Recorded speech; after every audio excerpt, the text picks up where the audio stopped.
The show is called Void of Meaning. It suggests that it doesn't have meaning, but by creating the painting, I'm creating meaning to that meaninglessness space. The paintings are about the self, so I make relationships or parallels between the painting and the self. It has to obviously come from it has to be subjective, because otherwise that's all you know. These specific paintings are about the recreating a value for a breaking down of ideas of who we think we are. So it's like repositioning or giving new possibilities for how you see a painting and how you see the self. They kind of go parallel together. But they've been triggered by my inner experiences of abjection. And so that's like a breaking down of meaning. And who we think we are has meaning. But it's what's behind that. When that breaks down, there's something else behind that can extend, and we create more possibilities for painting and for the self, yeah. So from the last show, it's exactly the same technique, but I've extended or I've swapped the unfolding with a vacuum, although they are all unfolded, but in the last show I unfolded the paint when it was dry, and so you could get that very harsh separation between the two folds. And this time I've used a vacuum between two plates. I've unfolded it, it's already been unfolded, and then I've used two plates to create a vacuum where when it's separated, you can almost see that there's a breaking down or a struggle, or it's not as severe.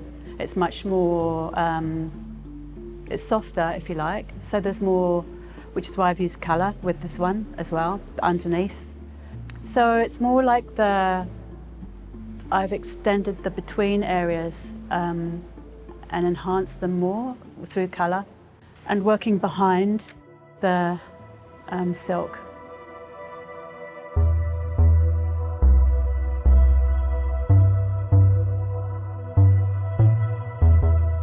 So this work, that piece there is grasping the object, or grasping for the object. It's when, have you seen Gravity? You know, when she was in outer space and she had to hold on to an object to make herself feel like she was part of it, like it gave her a sense of self. So that's kind of like how I see what I do, and I think everyone does it with words and with names and with ideas and stories and surfaces. We need to hold on to them, because they make us feel safe.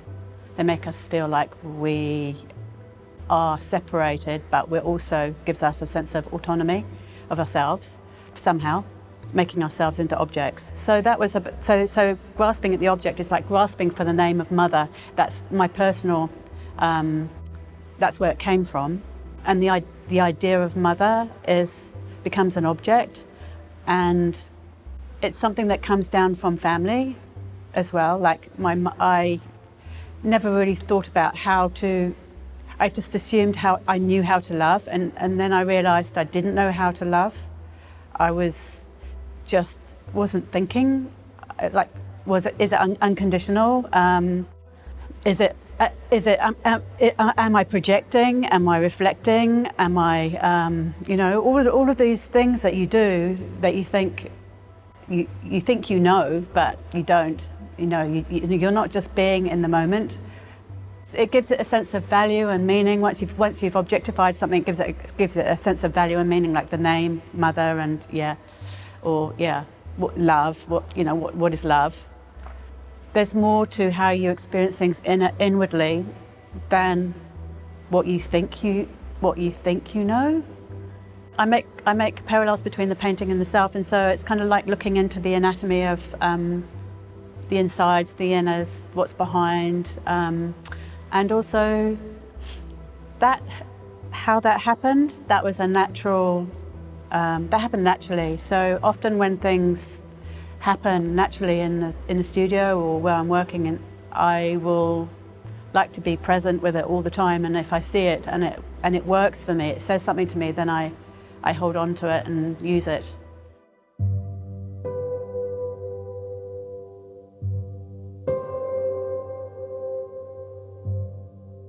The way I see the tension is through the lines and the edges. So there's a horizontal middle line and there's vertical lines on the edges, which are created from the materials that I'm using. So I'm not actually putting them in, it's just how the materials are talking with each other. They created it themselves. And I think the tension for me is the fluidness of the paint in relation to that contained gridded linear and horizontal and vertical lines. The middles are coming away from the edges. They're still most of them are contained by the sense of the edges, the vertical lines. Sometimes I don't push it far enough, but I am learning more and more to stay with the process and let go of my ideas about how what I thought I wanted from a piece. I mean, they're all different. They've all got their different personalities. Some of them I find irritating.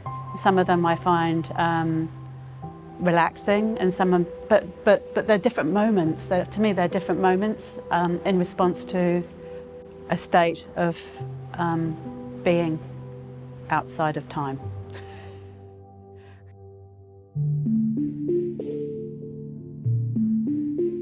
Made it into the 250 years of New Zealand painting.